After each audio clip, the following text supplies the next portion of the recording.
Thank you everyone for being here. Today, city departments and I will provide quick updates on Capitol Hill, but I'd like to largely focus on the continued work we are doing and must continue to do to live up to this moment in our nation's history and to meet the demands of community to reimagine policing and to invest in our communities.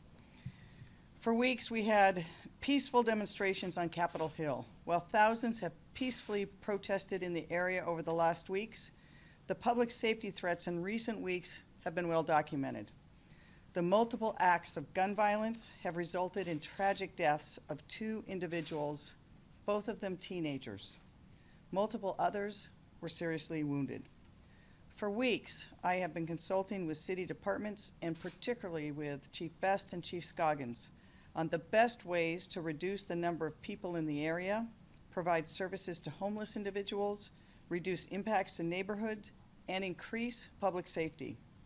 Despite our continued efforts to de-escalate and bring community messengers in, including personally having conversations with demonstrator organizations on Friday, the deteriorating conditions and repeated gun violence required us to immediately address public safety concerns.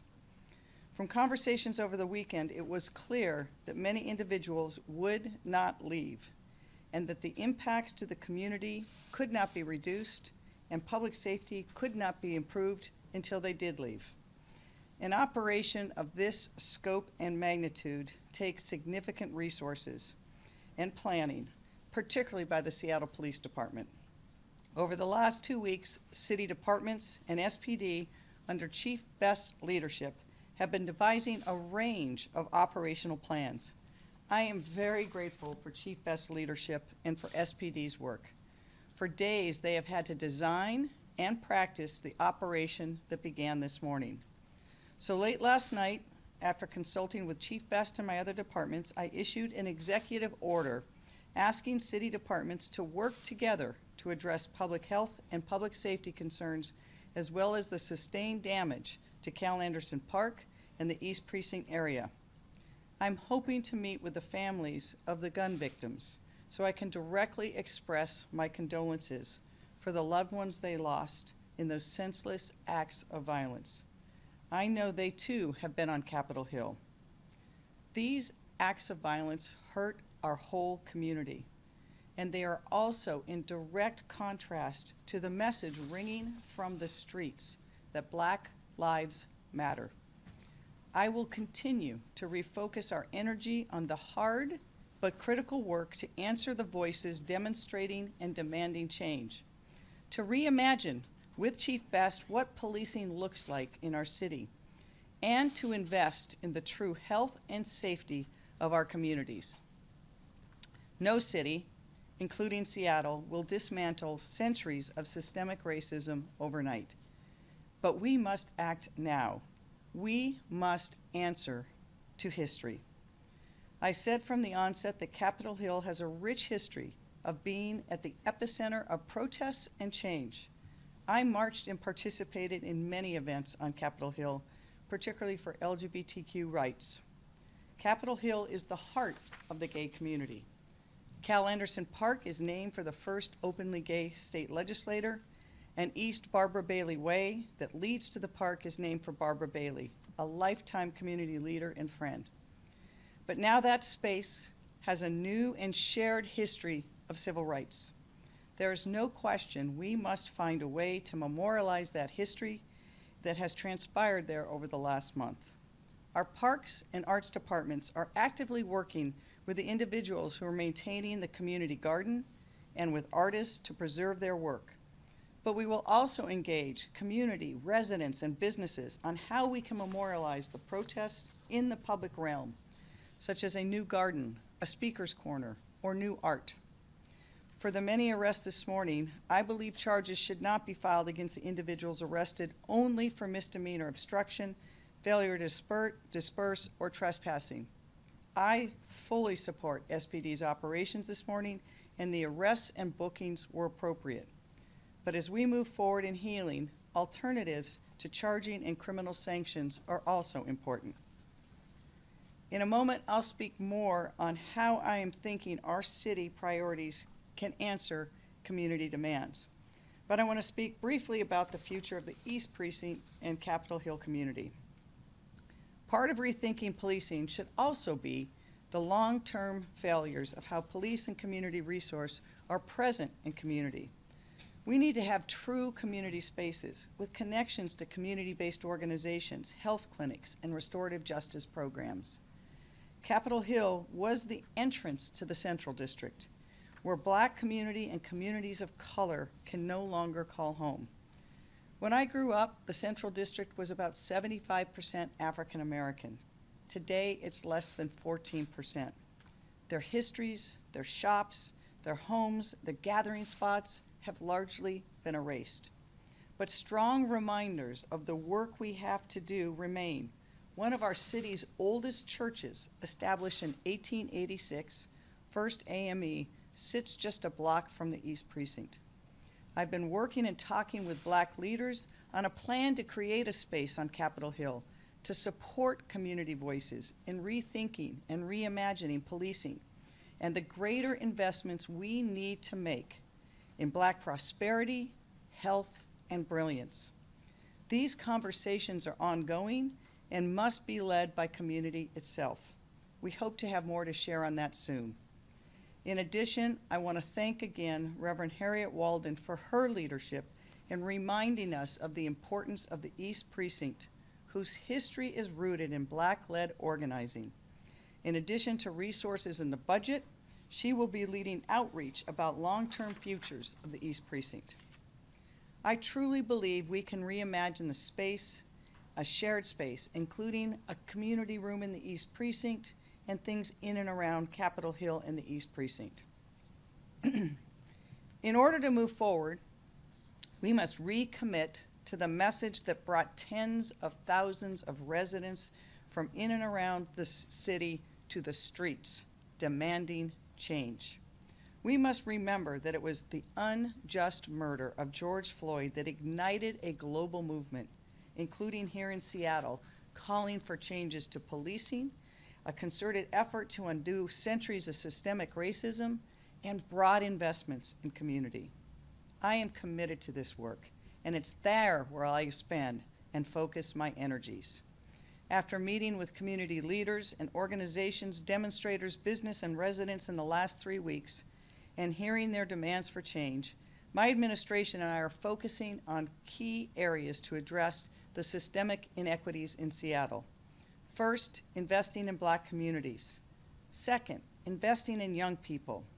Third, rethinking and reimagining policing, including culture and budget.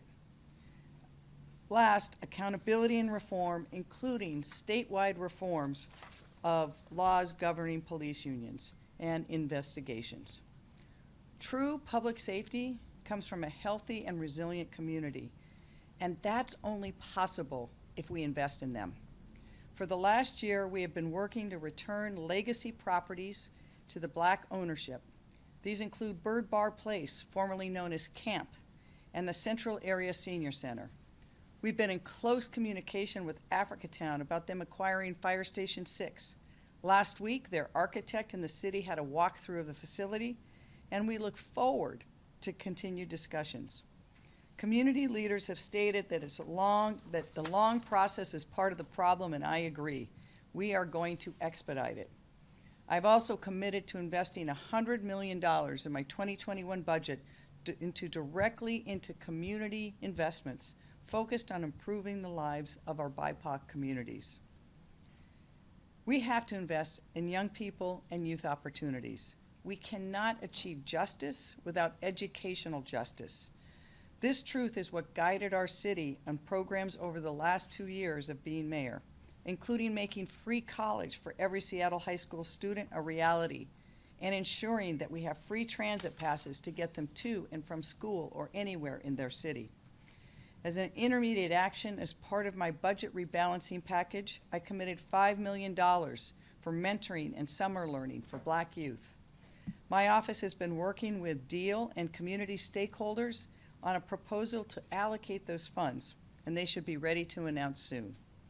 Black youth are not just the future of their community, they're the future of Seattle. we must invest in that future.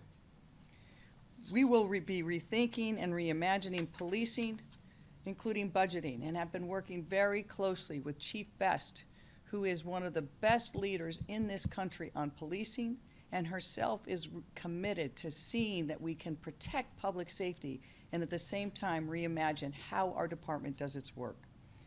This means deploying the right person with the right skills into a situation, and sometimes that's a mental health specialist, domestic violence counselor, or addiction counselor. We've created programs like this in Seattle to reduce 911 calls for service, including Seattle Fire Department's Health One, which is a mobile medical clinic that addresses low acuity situations. And nurses and social workers can show up. We've also added nurses to our homeless shelters, and we will continue to expand on programs like this. Creating, training, and building these new health-centered responses will not happen overnight, but we know what works, and more importantly, community knows what works.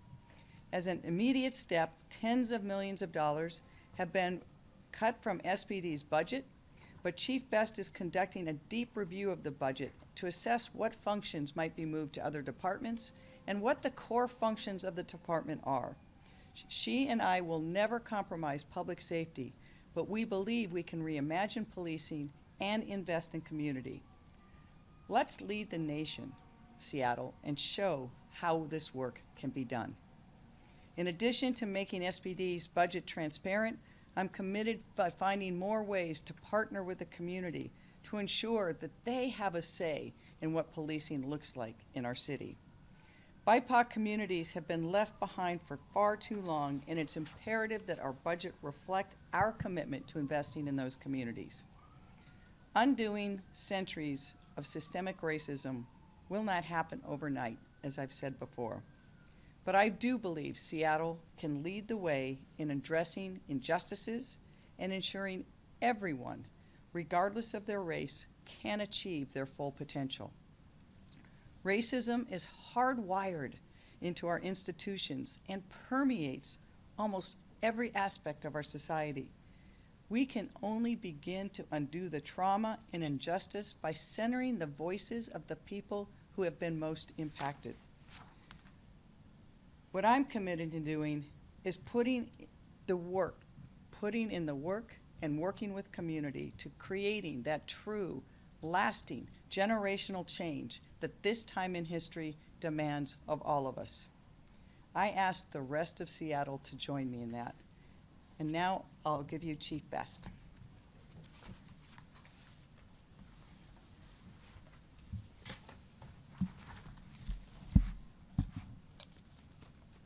Good afternoon, everyone, and thank you, Mayor Durkan.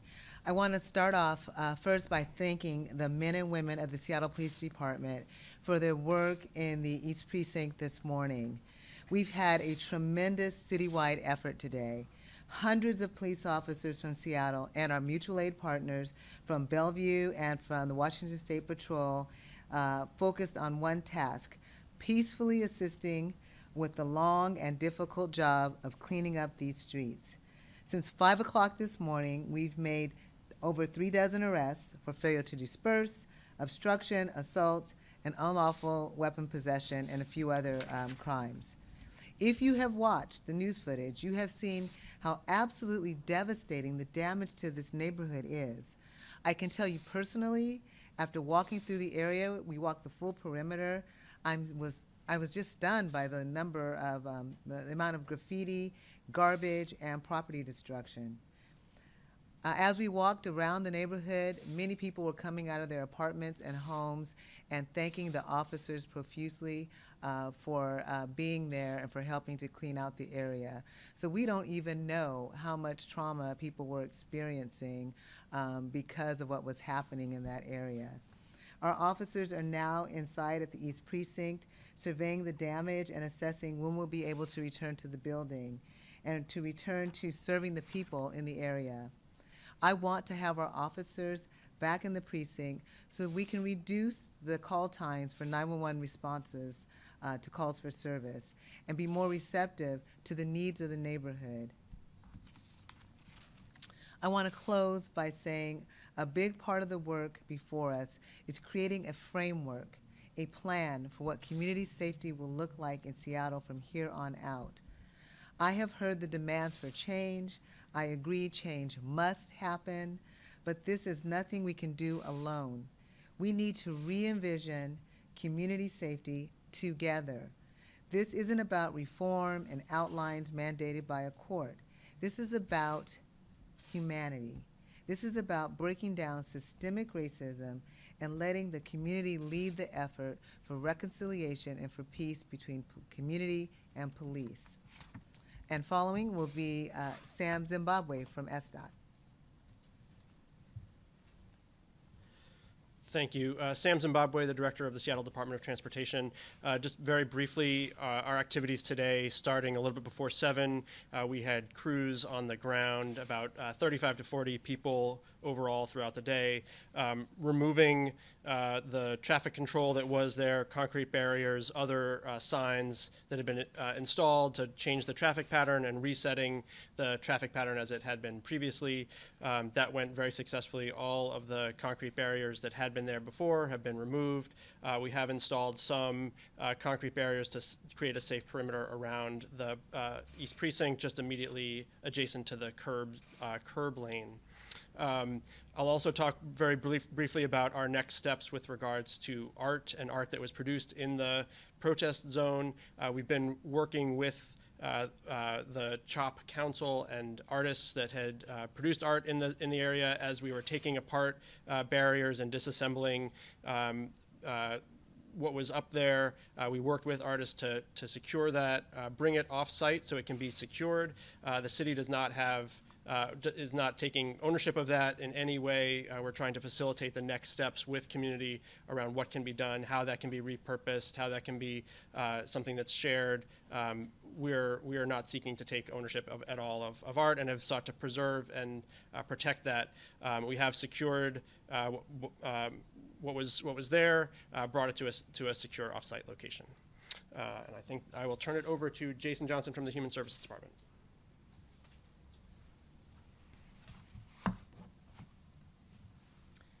Good afternoon, Jason Johnson with the Human Services Department. The city's Human Services Department has been on the ground, outside and inside the area and vicinity around the East Precinct and Cal Anderson Park since June 23rd, since last Tuesday. We're there to support the city's ongoing efforts to keep the area safe. Starting last Tuesday, HSD organized a service resource hub on Pine and Broadway, which served as an outreach staging area to place people directly and connect them to services. This is in addition to outreach being done inside of the CHOP area. HSD is continuing this outreach today, following the closure of Cal Anderson Park and the areas outside of the East Precinct. We want to make sure that we're engaging with people that may still be outside of the perimeter. The area in and around Cal Anderson Park has historically been an area where unsheltered individuals stay overnight. We also know that a number of individuals who came to be part of the movement and have their voices heard were experiencing housing instability. This sustained outreach effort began following conversations between city leadership as well as community leaders and organizers to ensure that community members and demonstrators had access to services. And I want to thank all of these stakeholders for their engagement to bring social services to people in need in that area. The navigation team has been, as I mentioned, engaged since last Tuesday. And through yesterday, they were able to make 148 engagements with unhoused individuals. They were able to make 30 referrals to shelter, connect 26 individuals to other service providers, and provided diversion services, which got 17 individuals into hotels. These figures don't include any of the activities today, but provide a snapshot of the kind of services that were made available to individuals experiencing homelessness in the area throughout the week. Outreach staff also made travel arrangements, provided basic needs such as bottled water and food, also made sure that people had access to dry clothing. We had a number of community-based organizations that were also part of this effort. Mary's Place, Evergreen Treatment Services, Youth Care, Teen Feed, Public Health, Country Doctor, and others were on site to make sure that people had what they needed. On Saturday, HSD coordinated services with DESC's mobile crisis team to work on site at the CHOP, providing behavioral health outreach and service support. The mobile crisis team can refer people to shelter and offer limited cash assistance funding provided by the Human Services Department to provide hotel stays or travel vouchers to home communities, and make sure that there are important connections to behavioral health services. While the executive order issued today directed multiple city departments to safely close the area around the East Precinct and Cal Anderson Park, this was not a navigation team led effort or a encampment removal activity. However, throughout the week, HSD directed its navigation team, outreach staff, to focus solely on outreach to this area.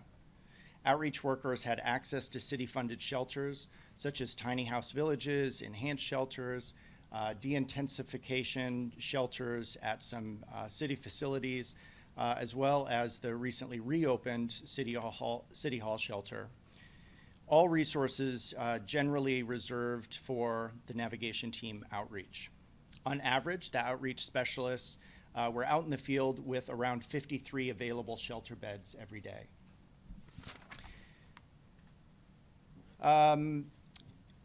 In closing, HSD remains committed to supporting communities during their time of need.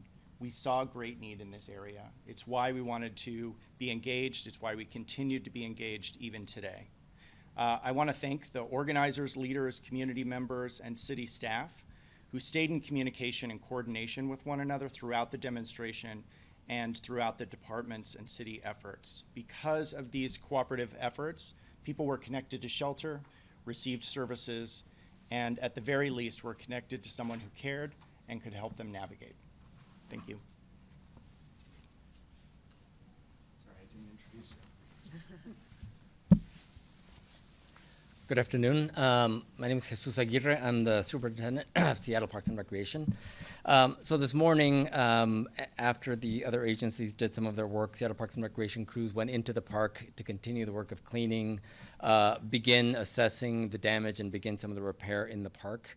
In addition to that, we supported the removal of some of the supplies and equipment that were set up in the kitchen area by some organizers there. We supported moving that to an offsite location controlled by those folks.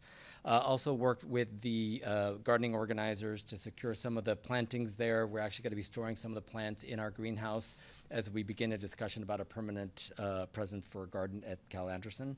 Over the coming days, we're going to continue our work, cleaning, removing graffiti, assessing the damage, repairing some of the damage that's been done to the park, doing some landscape maintenance, irrigation repair, et cetera, and also working closely with SPU to assess any infrastructure, any remediation to the infrastructure over the reservoir. As we move forward, as I mentioned, we have had a chance to work with the gardening organizers, Marcus Henderson, on a couple of occasions, and we're going to continue to have discussions with him and others about establishing a permanent presence there, jointly with Parks and Recreation, as well as with the Department of Neighborhoods, who operates the P-patch system in the city. In addition, as we continue to remove graffiti, we're also working, as Sam said, to preserve any of the art that's in the park, and again, look for opportunities to ensure that can remain. Specifically, there's a mural that was painted in the bathroom, a Black Lives Matter mural that we're going to keep there. We'll continue to work with the Art Council to support that. And then, as the mayor said, in the coming days, we're going to be working with various stakeholders, community members, to ensure that there is some continued presence in the park that recognizes the efforts of the protesters, the efforts of the Black Lives Matter organization, and we look forward to working with community members on that.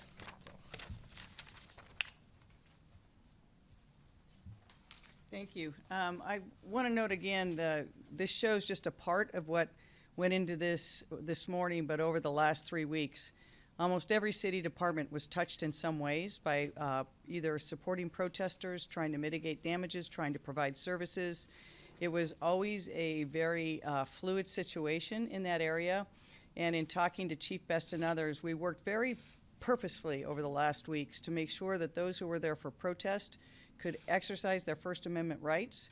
But then as things started to change, we saw many of the protesters leave, and with large national attention, other people attracted to the area. It was really important for us to reduce the footprint, to reduce the number of people there, to provide them services consistently, and then to work across all our departments to make sure that this was never going to be just a Seattle Police Department effort. As you saw today, it required so many departments from the city of Seattle to not just restore the area, but to make sure that the people in the park had the services they need, that we did consistent outreach, and that we had a range of support for everything from Santa cans from SPU to City Light having to check to see if power was cut, to the facilities people having to come and repair some of the building damage. So this has been an all effort by every department.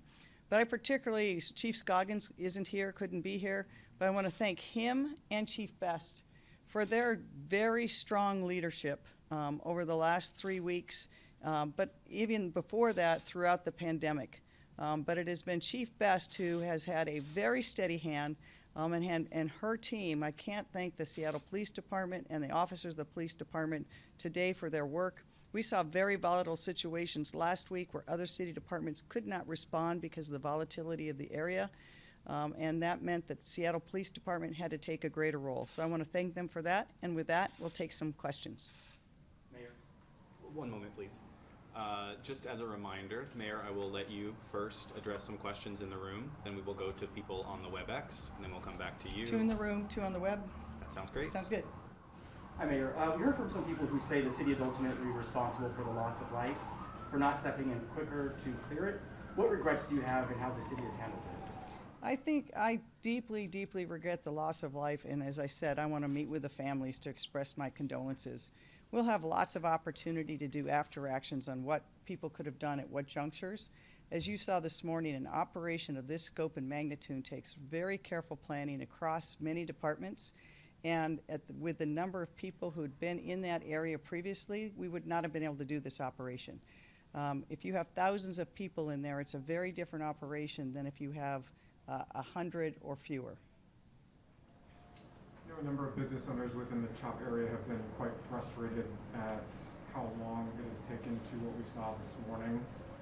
I'm wondering if you can address that and maybe talk about some of the financial support that might be available to them, especially knowing that they've obviously seen a great impact because of the COVID-19 crisis leading up to the CHOP zone creation. Yeah, that's a great question. The question was a lot of the businesses in the area had already been suffering impacts because of the COVID-19 closures, and this created more impacts upon them. What kind of financial resources would be available? Very important. I've met with business and residents, and we're going to do a number of things. One, I've talked to my Office of Economic Development to see what resources we can provide to businesses as quickly as we can to support them. In addition, I've been talking to the City Attorney's Office to see if we can do expedited payment of any smaller tort claims so that if people have lost revenues, they're damaged to property and the like, that we can pay those on a very quick and expedited basis with as little paperwork as possible. Obviously, some of the larger claims that have been filed in court may take longer for the lawyers, but I want those businesses to get what they need to reopen and stay open. I heard very clearly from them the pain of seeing their businesses closed, the graffiti on the walls, calling back their employees, but not yet able to open. Preview of coming attractions, we're seeing the numbers of COVID cases go up significantly in Seattle and King County. And so we know that having businesses operate safely is critical to them and their workers, so I'm going to do everything I can to mitigate the impacts for those businesses. Thank you, Mayor. Our first question today will come from Sydney Brownstone, Seattle Times, followed by Justin Carter, Capitol Hill, Seattle. Sydney, the floor is yours. Thanks, Anthony. Yes, my question is for Mayor Durkan. Do you bear any responsibility for the deaths of the 2 teenagers at the CHOP over the last 2 weeks? So as I said, I think that it is deeply regretful what happened to the the two people who were killed as well as the two people in the hospital. I want to make sure that I can meet with those parents, express my condolences, and also say that I think that there's many ways in which the city of Seattle could be better. We don't know yet enough about those shootings to determine exactly who did it, but it should never happen in the city of Seattle. Thank you, Mayor. Our next question will be from Justin Carter, Capitol Hill, Seattle. Justin, the floor is yours. Hi, thank you. Thank you very much. And this is for the mayor. So this morning we again saw many officers with their badge numbers covered. Is it time for you to send a stronger message about what the community expects and demands from its police force? I don't know about I'm going to let Chief Best answer that question because I'm not aware of what was happening in the field. But we've made very clear what the rule is for Seattle Police Department, and she'll address that. Yeah, certainly. Is that Justin that was asking the question? Hi, Justin. We will make sure we follow up on that. Badge numbers, as you know, have been legislated and should not be covered at any time by the morning band. So if that occurred, we will make sure that we follow up on it. We have plenty of video, lots of body-worn camera that was out there, and many media. And so we will make sure that we follow up on that, but the rules have not changed. So thank you for inquiring, and I'll make sure that I follow up.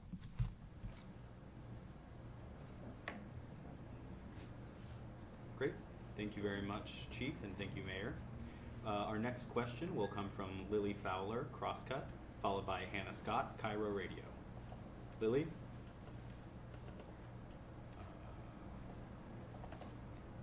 Lily, the floor is yours.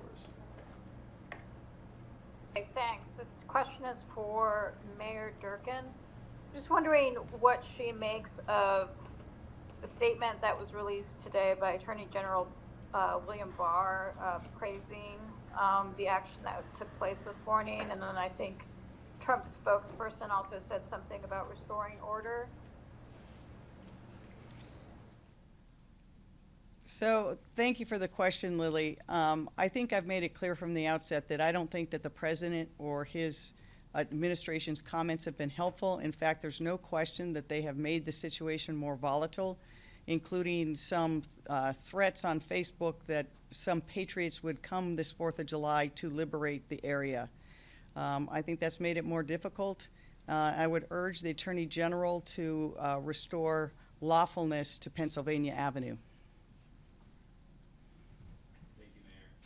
Our next question will be from Hannah Scott, Cairo Radio, followed by Simone Del Rosario, Q13 News. Hannah? Hannah, the floor is yours. Hi, thank you both. This is for both Mayor Durkan and Chief Best, either who would like to weigh in. This morning, as the CHOP area was being cleared out, I heard many of the protesters who did eventually leave peacefully promising that they would be back. What, if anything, is being done to ensure that they don't return and try to set up again, either at the park or up on Pine near the East Precinct, as well as anywhere else in the city? Hi, Hannah. Thanks for that question.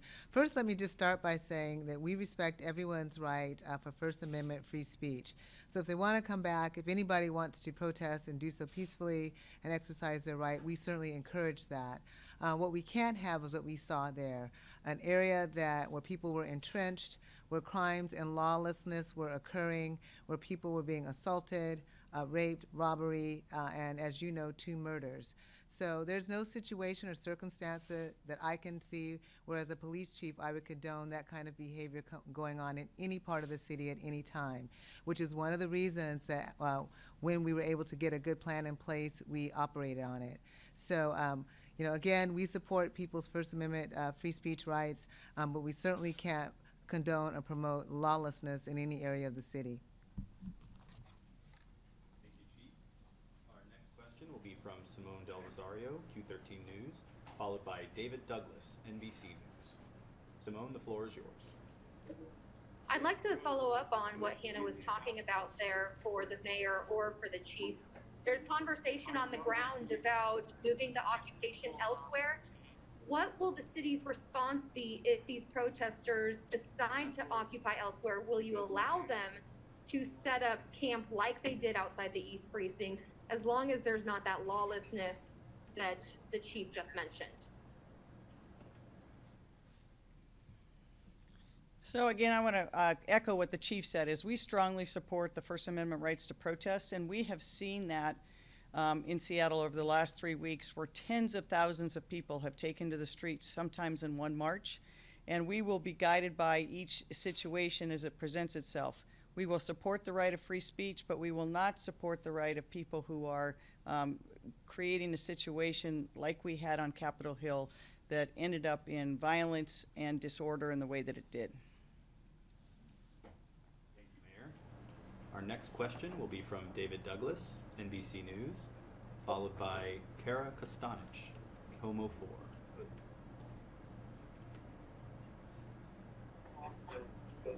David, the floor is yours. Thank you. I would like to just echo my colleague's question from previous mayor and ask what you would do if there is another attempt at an occupation in the city, and also ask, we noticed the K-rail traffic barrier that's gone up to line the corner that defines East Precinct here on Capitol Hill. Are you preparing Chief Best to have to defend the precinct for some time to come when protesters inevitably return? So I think those are three questions, but let's see, I'll let Chief Best ask the one. But look, every protest situation, an act of civil disobedience, we respond to as the circumstances allow and permit. And so it's hard to predict with every hypothetical. We've had all sorts of protests in Seattle, just not over the last 3 weeks, but over many years. And so we will be guided by what the situation on the ground is. And Chief Best and her troops have been trained strongly in how to respond, and if it affects other city departments, we will look at that time. We've had protests, for example, almost every evening at the West Precinct, which, other than some property damage cases, have gone on and has not required operations like we saw today. So we will be guided by what the circumstances are. What was the next question? We don't anticipate at this point.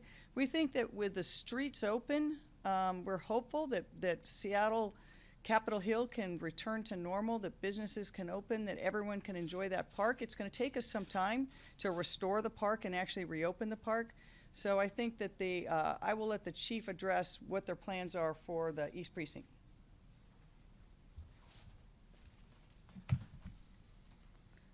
Yeah, in the short term, the mayor's order is still in effect for the next 10 days, and people are not allowed in the area that are not residents or business owners into the area, as we effect some precinct cleanup and some street closure cleanup and other things that are occurring both with our FAS, SDOT, Parks Department, Human Services, and some of the folks who are here at the press conference. So we're going to be working with everybody to make sure that we open up the area.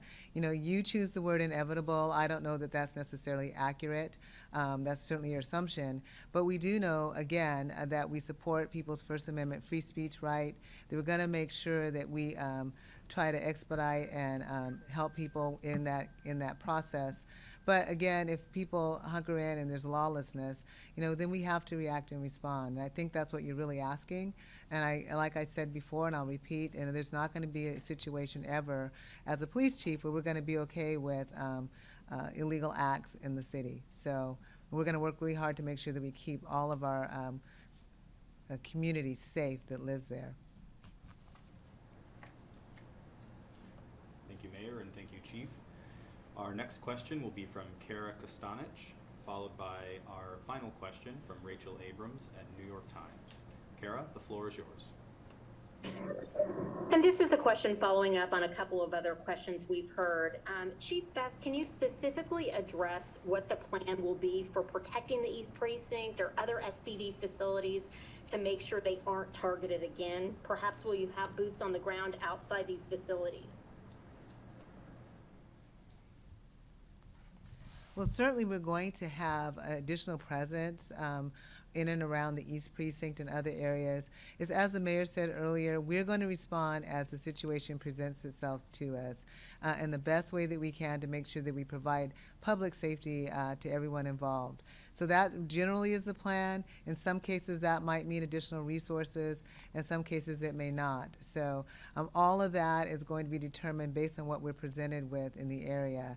We do know, and it's been, I confirmed earlier that we did get some indication from the FBI, the Federal Bureau of Investigation, that there were threats to precincts, to police precincts, and to government facilities, and certainly we're taking all of that very seriously. I know there was a question about that, so we verified that, and that information came from our local special agent in charge of the FBI. So we're always keeping a watchful eye for any potential threat to any of our facilities at all times. Thank you very much, Chief. And it seems as though our last question has been withdrawn, so I'm going to turn it back over to you, Mayor, if you have any closing thoughts for us. Again, I want to thank the city departments who worked not just this morning, but over the last several weeks to really provide a level of services to support protesters, to try to create public safety. We saw as the area deteriorated, particularly at night, we needed a different response. We tried different responses, and it was clear that we could not restore the area and have the level of public safety we needed until the protesters were moved and the streets were open. I want to also thank all of the people who raised their voices in protest to challenge our city, our state, and our country to be better. If all we remember from the last few weeks is what happened in those few blocks on Capitol Hill, we've missed the point. We've missed the point entirely. The murder of Mr. Floyd ignited a movement across the globe. But that movement was because of years and centuries of systemic racism. It resonated in the bones of so many people. And here in Seattle, we saw for the first time many people standing up loudly to stand with their black neighbors to say, enough is enough. We must do better. I've heard that, I believe it, and as mayor, that will be my focus, to make those changes, to dismantle the systemic racism, to build hope, and to build true community safety by investing in those communities and making every person part of that dream that Dr. Martin Luther King had for us all. Thank you very much.